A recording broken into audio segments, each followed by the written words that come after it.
Ceri dwi a fi di arweinydd rhaglen Academi Adra. Da ni yma heddiw yn gosod fyny ar gyfer y cwrs diweddaras ganddon ni yn digwydd yma yn Tygweddau. Gafodd Academi i sefydlu nôl yn 2021. Mae o wedi cael ei sefydlu mwyn helpu tenantiaid ni, ond hefyd y bobl sy'n byw yn y cymunedau lle mae ganddon ni dai, i gael mynediad at hyfforddiant a chyflogaeth a unrhyw beth i wneud hefo cyflogaeth a sgiliau. Haia, Llun os dwi. Haia, Sophie dwi, a da ni'n gweithio efo Academi Adra. Mae gennym ni 2 cwrs ar hyn o bryd. Mae gennym ni cwrs adalladwaith, cwrs gwasanaethau cwsmer a cynnal tiroedd hefyd. Maen nhw'n cael wsos o gwrs a wedyn mae yna wsos wedyn yn wsos profiad gwaith di-dal. Felly da ni yma yn y warws yn Tygweddau, a beth da ni'n trio gyflawni hefo'r Academi ydy cefnogi pobl o unrhyw oedran sydd yn ddi-waith.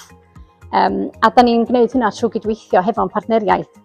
Mae yna tua 164 o bobl wedi cymryd rhan yn yr Academi hyd hyn, a beth sy'n digwydd ydy maen nhw'n dod ata ni, maen nhw'n unau'n dod ata ni i gael gwaith efo ni, neu da ni'n cyfeirio nhw nôl wedyn i'r partneriaid sydd yn rhoi mwy o gefnogaeth iddyn nhw. Mae'r partneriaeth yna, mae hwnna yn bwysig iawn i ni yma hefo'r Academi. Heb y partneriaeth a heb y gweithio partneriaethol yna, fysa'r llwyddiant da ni wedi cael efo'r Academi ddim yn bosib.